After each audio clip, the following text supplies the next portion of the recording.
Hey everybody, Dr. Ashley here from Feldman Physical Therapy and Performance. Thank you so much for tuning into our YouTube channel. Today I want to talk a little bit about training through the menstrual cycle for the female athlete. There's so much science behind it and a lot of people have no idea about it. We can help females become better, stronger, and more resilient over time just by training stimuli based on which phase of the cycle they're in. So let's chat a little bit more. The other thing I really want to talk about are dispelling some myths that have been out there regarding the menstrual cycle for so long. My favorite, that women become weaker during the week of their period. That's not true, and research has actually shown that. So stay tuned to the end of this because what I'm going to help you guys do is figure out how to track your cycle appropriately and a little bit more accurately than just doing it on a piece of paper. And also possibly giving you guys some ideas for exercises. I'll also throw in my 3 favorite apps that I love to use to track the menstrual cycle. So remember, as I already said, stay tuned to the end. We really do appreciate that you guys follow us here and that you tune into our videos. So please feel free, subscribe below, shoot our channel to your friends, especially if you're enjoying our content. We always love giving you guys the latest and greatest information, whether it be about shoes, training principles, health and wellness, physical therapy, all the above. So let's dive in a little bit deeper. The one thing I always remind people, women are different. Not one woman is created equal. Not all people are created equal. And the thing that we have to remember is that the menstrual cycle for each person may last a variable amount. Okay, I know for myself, mine lasts about 30 days, but if we look at research, it actually says that the menstrual cycle can last anywhere from 21 to 35 days, and that's a big gap. So think about that as you're programming for your female athlete based on what I'm going to say today. It might have to be kind of changed up a little bit from athlete to athlete, especially if you're going to work around the menstrual cycle and the phases of the menstrual cycle. So let's dive in a little bit deeper, as I've already said, and look at how hormones affect our bodies throughout the menstrual cycle and what they may really do to our sports performance and health and wellness over time. For simplification purposes, I am going to talk about really 2 phases of the menstrual cycle. The follicular phase, which is the pre-ovulatory phase, and the luteal phase, the post-ovulatory phase.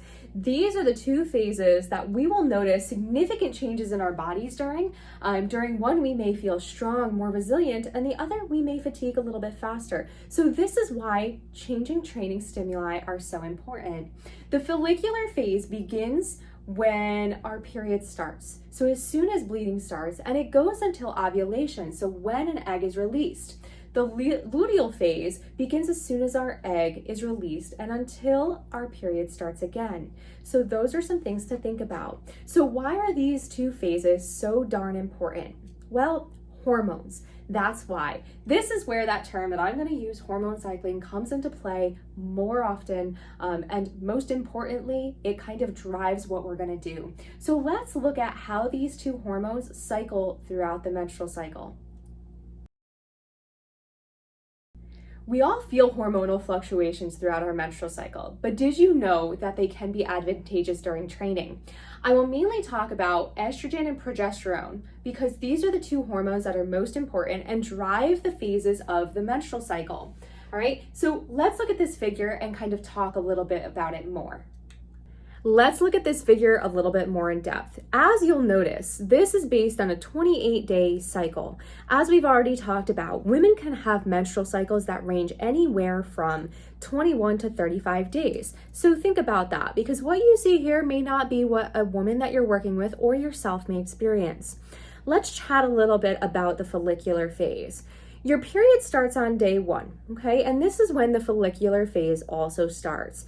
During this time, your body is in preparation phase, I call it. It is preparing itself to release an egg, say on that day 14 in this graphic. And as you can see, what happens is we have a gradual rise in estrogen, right? And what we also notice is that during this time, progesterone stays fairly low. Okay. Upon ovulation, when we notice on this day 14, all right, this is actually when the follicular phase ends. We also notice a spike in this follicular stimulating hormone and this luteinizing hormone, okay? These are 2 hormones responsible for releasing that egg, Okay, so if we then go into the luteal phase, we notice that estrogen drops significantly, correct?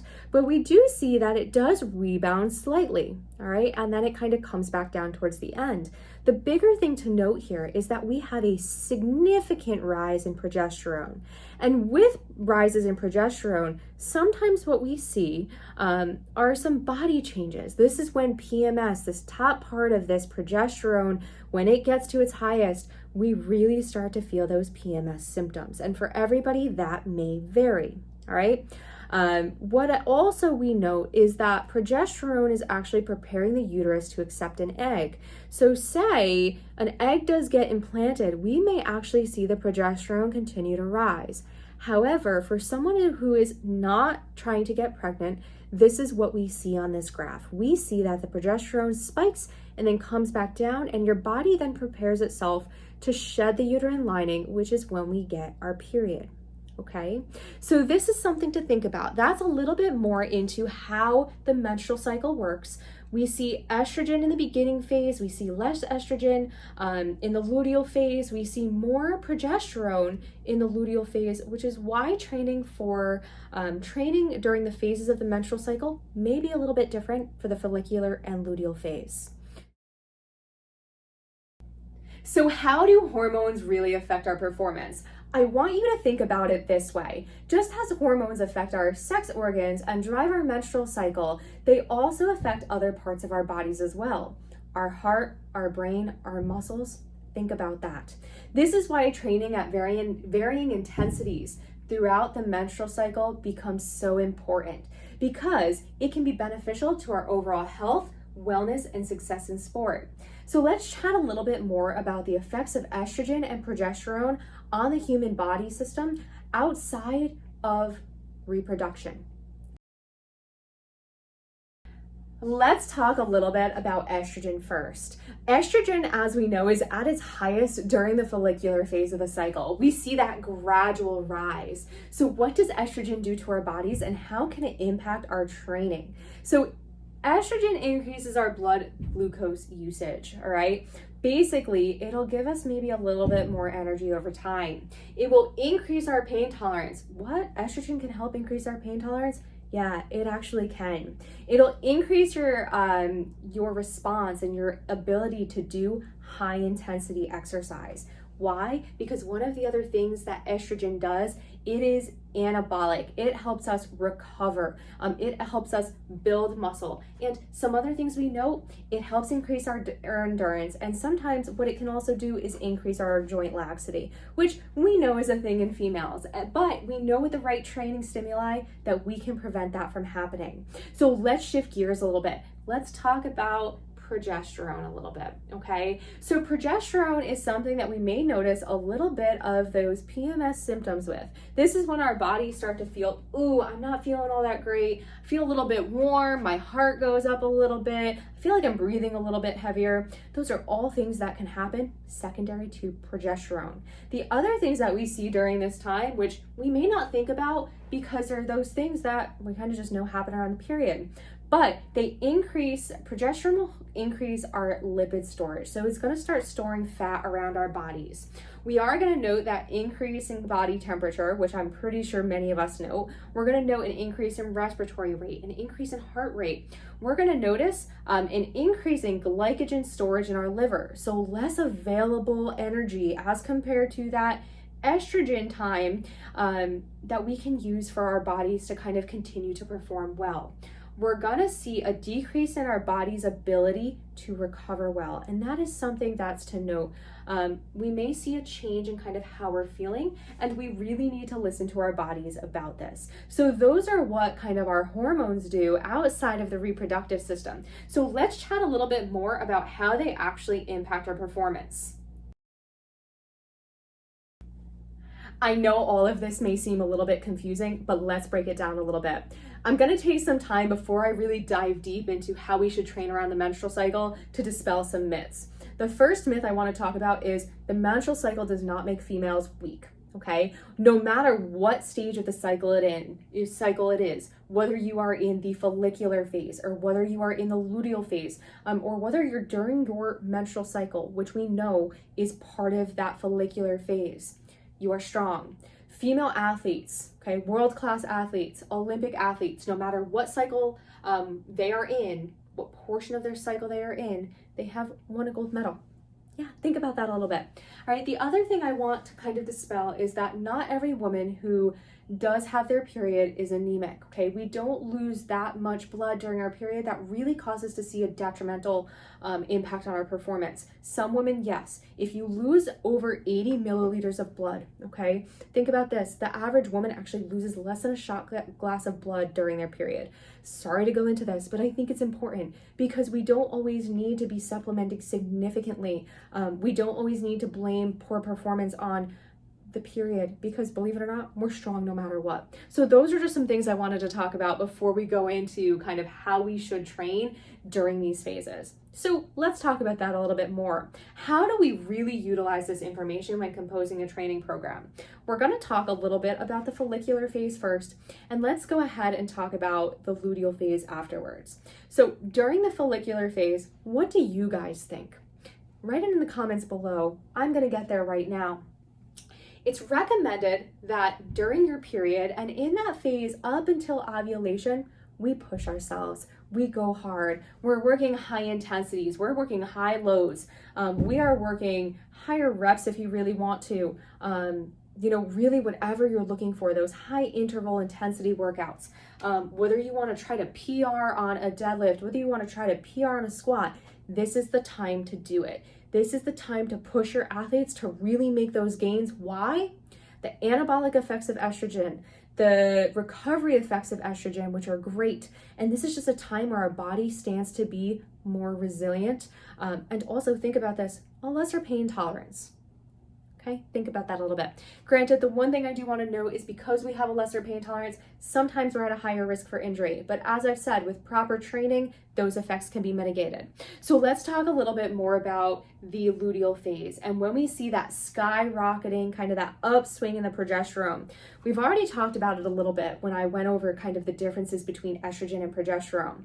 When we talk about the progesterone kind of time period of the phase, we note that we have an increase in our basal body temperature, an increase in our heart rate, an increase in our respiratory rate. So if all of those are already elevated, what do you think is going to happen during this time?